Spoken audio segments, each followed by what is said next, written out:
Hello, Mzansi. Welcome to it. Another episode of GameON. And I'll tell you what, goals make the world go around and certainly have given us plenty to talk about in as far as football here in Mzansi, out in Germany. And we look forward to goals in the return, of course, of league football out in England. I am Caesar Mapena, to be joined later by Sherry Kosana. Whilst right now, proud to be in the pleasure of Shane McGregor. Shane, let's start off in England. And one game that had been postponed and one to look forward to, of course, every season over the two legs, or rather the 2 games per season. Everton up against Liverpool. Always a thriller, always drama. 4-goal thriller at the end of it all. And Everton, well, doing the Lord's work, some would think, in the way of the title race and keeping things interesting in drawing against Liverpool. Yeah, good to be here. Yeah, 4-goal thriller, 4 red cards. Mm-hmm. I don't know if you know that. Yep. 4 red cards. And a sad goodbye to the Merseyside derby at Goodison Park. It's the last one that will ever take place. So, you know, the fans made it special. The players made it special. The football wasn't the greatest, but it's a derby game. So, you know, you expect that to happen. But, yeah, 4 seems to be the number. 4 goals. Right at the end in the 94th minute. Yeah. The 4's in there. The 4 red cards. So, yeah, fun all around. Throughout the ages, when you think back to this fixture, it really does, especially for the youngsters, when you hear about rivalries and derbies and the attitudes that come with it, in just the fierceness of the competitive action, this really does epitomize that, doesn't it? Yeah, that's for sure. You know, I mean, the 4 red cards are a great example. Yeah, well, it's a bit silly, but if you look at it, if you look at the game, it just shows you. I mean, what that means for Merseyside, for the fans, you know, and. You know, they bow out of that stadium, Goodison Park, on equal terms, so equal amount of wins and the draws. So, which is a good thing, I thought. You know, you don't want either team to be coming on top. But the red cards, let's talk about it. I mean, straight after the game, Corey runs across to the Liverpool fans, carries on, tells them to keep quiet, and of course, one of the Liverpool boys, homegrown, takes offence to that, attacks him. Gets a second yellow card, as does Corey for his actions. 2 yellow cards, and then our manager comes running in with his assistant, starts chirping the referee, and they both get red cards. Drama. Yeah, drama, but it just shows you what it means. Yeah, I mean, the passion. That's exactly what I was getting at. Now, let's talk about the fixtures that will be coming up. Some important ones starting off today in just a short while. Leicester up against Arsenal.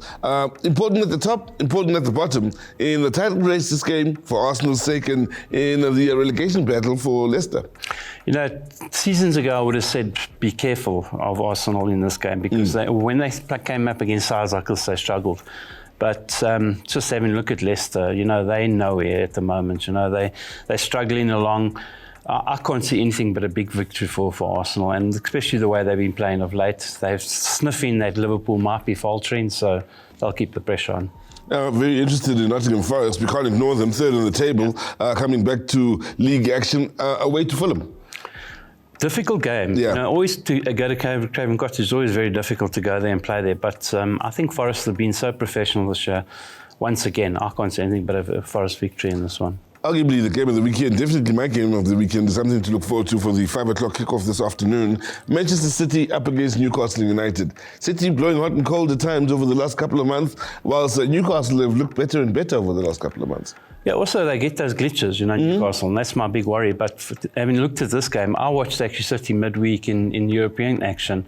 They played against a Real Madrid team who were very depleted at the back, very makeshift team, and they still got beaten 3-2. So for me, that's a big worry when you're conceding goals like that. And the way, you know, your confidence is gone. I mean, they can't have much confidence in there. I actually think this game's going to end up in a draw. A couple of weeks ago, you mentioned City maybe bring a different approach to their tactically to their games. Are you still seeing that? Not against Real Madrid, they didn't do that. But the rest of the games, the league games, they've been doing that. A much more direct approach. So against Newcastle, it's not going to work because they've got such big defenders and big strong boys. So we'll see what happens and we'll see how they play. But as I said, I think a draw on the cards. Now, some big games to look forward to tomorrow. Starting off with the log leaders, Liverpool. You've always mentioned that the race is far from over. Of course, the draw proves you right. At home to Wolves. Do you see Wolves possibly maybe throwing a spanner in the works here? No, I can't see it happening. You know, Wolves have had one of those topsy-turvy seasons, and I think Liverpool will just keep on going. they've got to keep on winning, at home especially, so I can't see it happening. You know, they do seem to have the edge over Wolves at home, so I'll be going with the victory for Liverpool. It's 2 big games tomorrow. The other game is the late kickoff, of course, on Sunday. We'll see 2 sides that aren't necessarily in the running, but a lot is said about them, and they took on a lot of interest. Tottenham Hotspur and Manchester United should be exciting, but 2 sides that, wow. Underperforming. Yeah. Spurs, we've all spoken about it. They got a lot of injuries. They still got a lot of injuries. He's battling to pull the team together. You know, that's how bad it is. Man United are just battling with the players. Simple as that. I mean, they got enough players, but they're not quality. So you've got the 2 contrasts, you know. Once again, a game, I think it's heading for a draw, if not a Spurs victory. Have to ask you again, as things stand, 7-point gap at the top of the last standings, Arsenal and Liverpool. You still say this is far from over? Far from over. You know, we're only in February, we're only in February. There's a long way to go. Liverpool can falter, you know, especially at the back. We're still struggling with injuries at the back. I don't say it's over yet, you know. It's anyone's game between them and Arsenal. I would wait until the trophy's in your hands before I say it.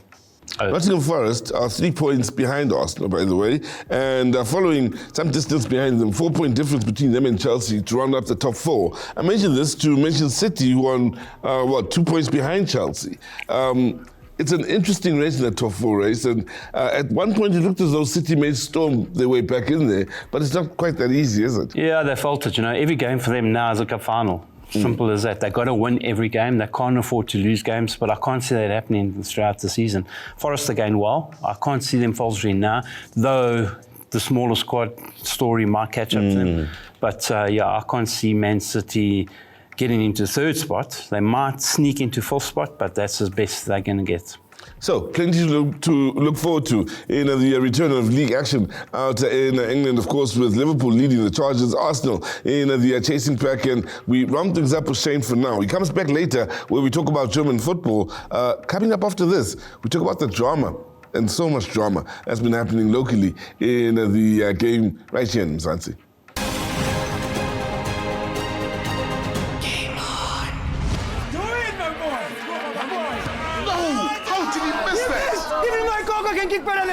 Wanna bet? You are on. Breaking news. Gogo takes a prize challenge to a penalty shootout. Aziz again. Let's go. Brian looks confident here. What? He's completely missed it. Here comes Gogo. And what a kick! She's done it! She's done the impossible! Hollywoodbets, Azisheke, let's play.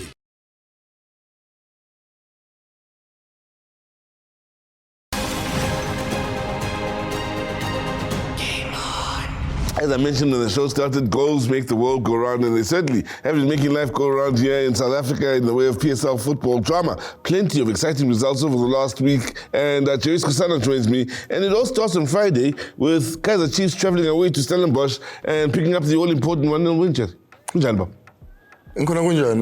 Mr. Mapen. Yeah, I think it was a good win for Chiefs, and obviously people thought with Stellenbosch, because you know, going back to Ekapa, they were gonna walk over Kaizer Chiefs, but Kaizer Chiefs is in and then thanks, because they've got the 3 points that was really needed.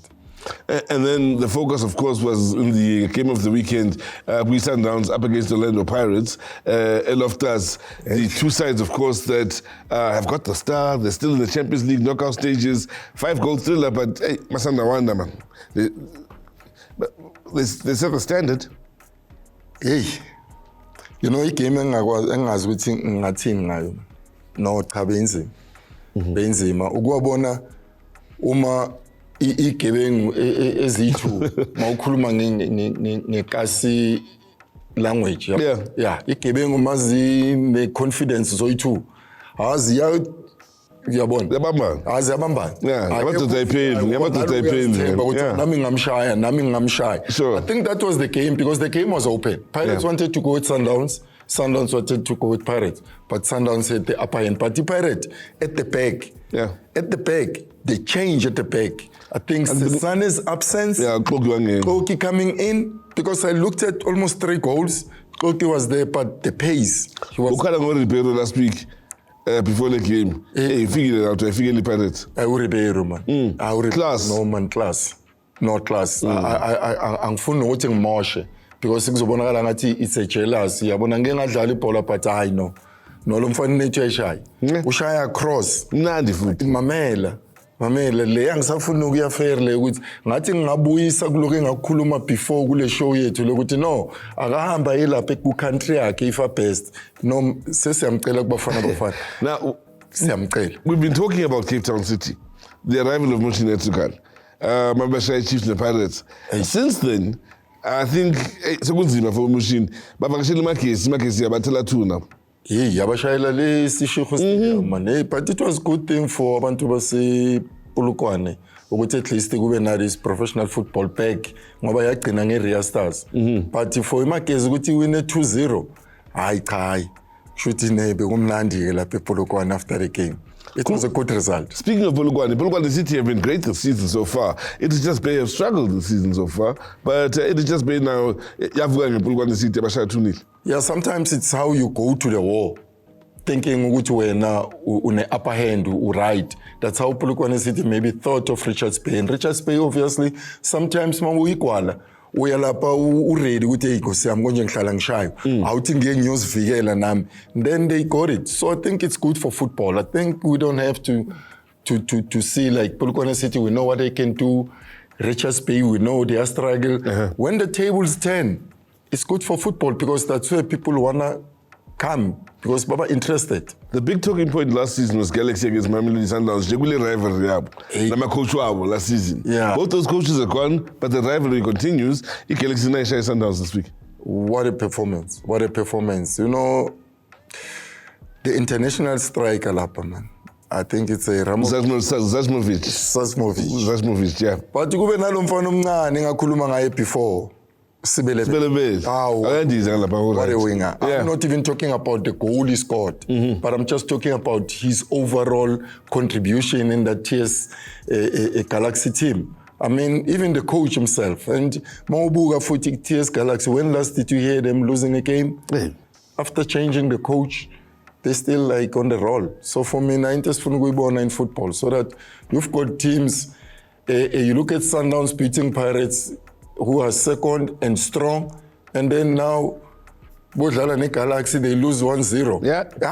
It's funalo in football. It's straightforward. Nothing straightforward, of course, in the way of PSL football. Nothing straightforward as well in the way of the Nedbank Cup, which returns this weekend. A repeat of a final from a few years ago, Pirates Llana de Baroka. Taking us back on a trip down memory lane. Memory lane, I think I was there. So I think for now, let's see what's going to happen. But I don't think Pirates are going to allow themselves to lose on this one, especially after what happened in Mamelodi Sundowns. So Pirates are going to win against the Baroka. The Chiefs are having a good start, a decent start. Let me say a decent start to 2025. Tough fixture against Chippa United, though. I don't think it's going to be a tough fixture, honestly speaking. For whom? Chippa or Chiefs? For Chiefs. For Chiefs. I believe their win against Stellenbosch is about somewhere glazing. They want to compete, and at least in terms of the silverware, it's been long. They know there's nothing they can do with a league. But now they will give it their best just to get to the final, or maybe just get a silverware because it's been long. So Chiefs, yeah, number the Chiefs glow. Now, two sides that on the day, Zagazali Poleminandi, Madamo Kalans against Amazul. Yeah. On the day, Lamandamnandi. No, Amazul. I'm giving Amazul. Amazul on this one, they will win. And then Sundowns against Penny home defenders? I saw him Penny because Sundowns wounded because now supporters are not happy. Yeah. Can't beat Pirates and lose to TS Galaxy. Now you go to Penny. Yeah, Penny sinking in. Sundowns to win with a big margin. And Sundowns still can afford to rest some of their star players, but focusing squad foot. Yeah, definitely. I mean, Sundowns, they've got a big squad, so they're capable of changing and chopping and changing, in fact, of the team. So yeah, but from Penny, they're in big trouble. Exciting times as the Nedbank Cup returns, of course. And, well, we say goodbye to Jace Kosana. And hello once again to Shane on the other side of this as we talk about the Germans and their football.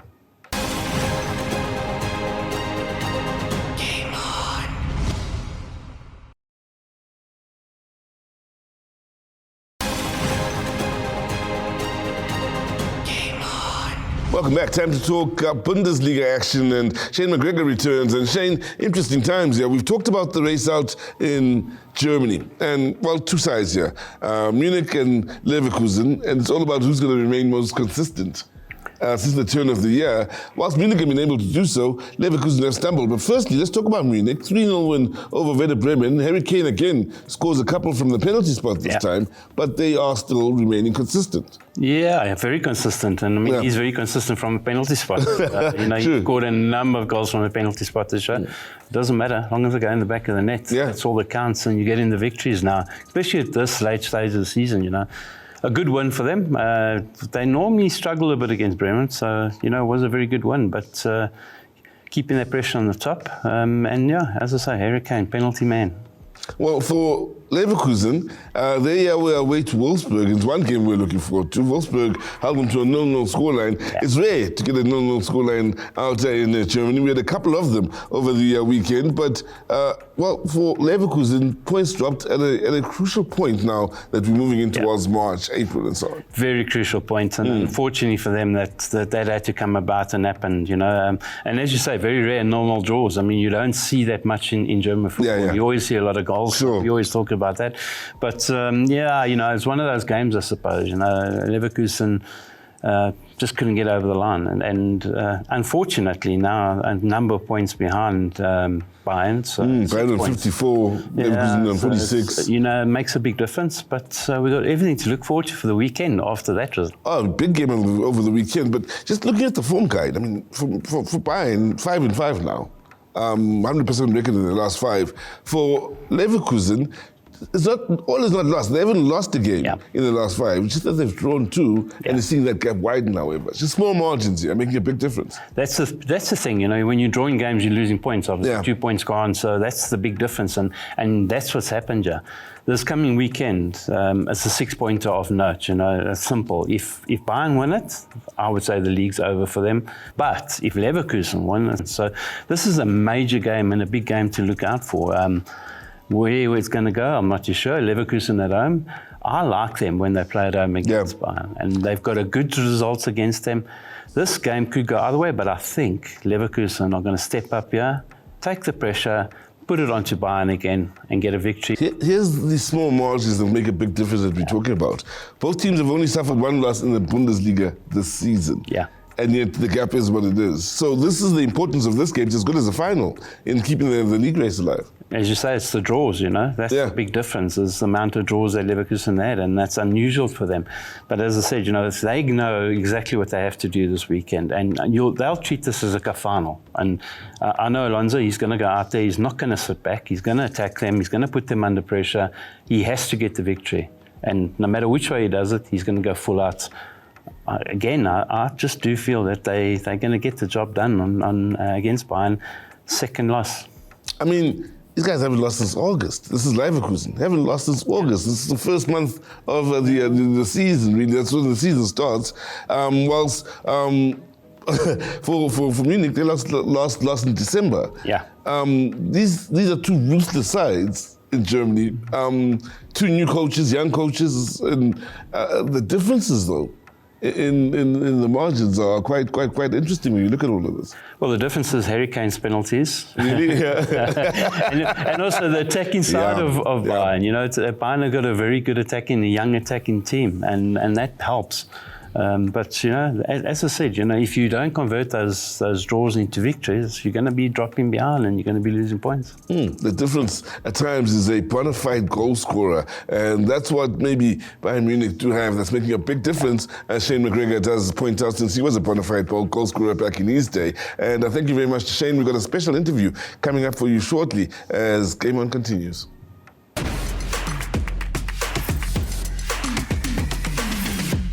Well, as we promised you, we do have that special interview with Paul Mitchell, the Executive Director, Managing Director of Siyavuma Sports Group. Paul, thank you so much for your time, of course, and we want to find out more about your agency and the business you're in. Firstly, thank you for taking the time to join us right here on GameON. Tell us more about your agency and how long it's been in existence. Hi, morning, Caesar. Thank you for inviting me on. Siyavuma Sports Group has been launched since about 2004 from the UK, and then obviously specialising in the African continent. And we brought the brand to South Africa around about 2006. At the time, we brought Georgia Kuna from Holland, Chilean international, over to Sundowns.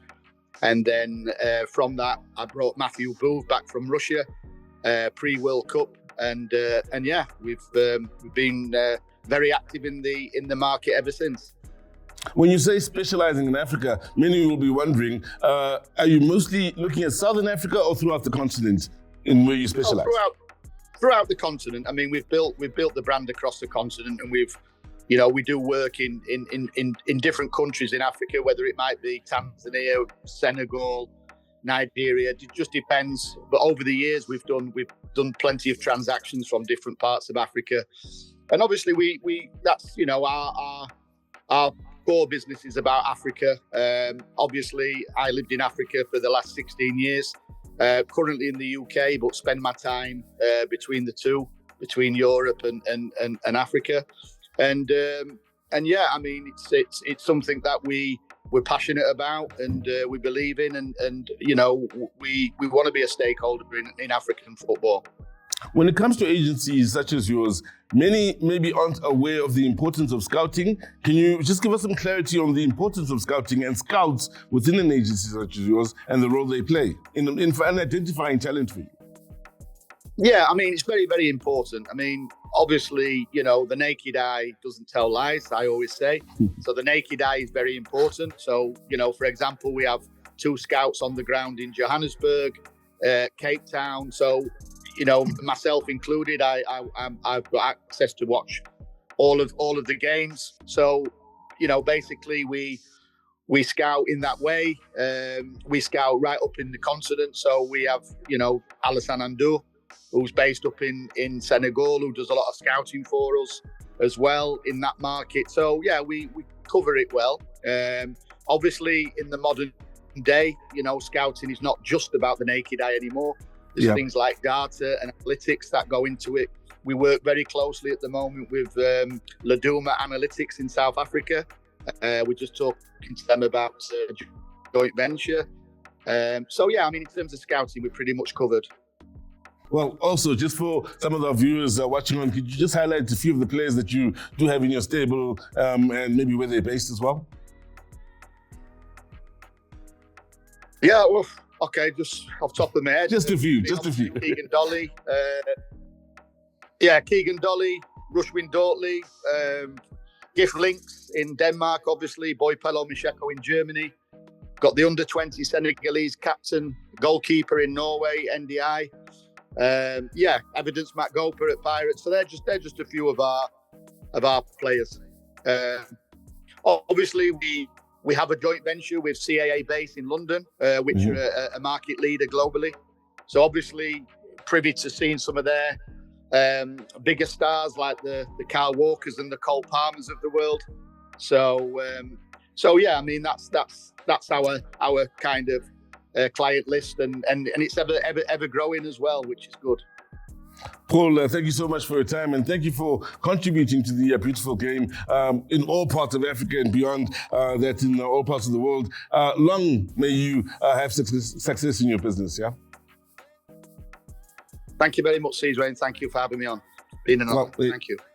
There you have it. That, of course, is Paul Mitchell, the Executive Director, Managing Director of Siyavuma Sports Group. And time flies when you are having fun. We'd like to thank Paul for taking the time to join us. Not forgetting Jerry Skosana as well as Shane McGregor. And, thank you at home for joining us for yet another episode of Game On this week. From myself, Susan Mapena, and the rest of the team that is behind the scenes. Click, click, bang.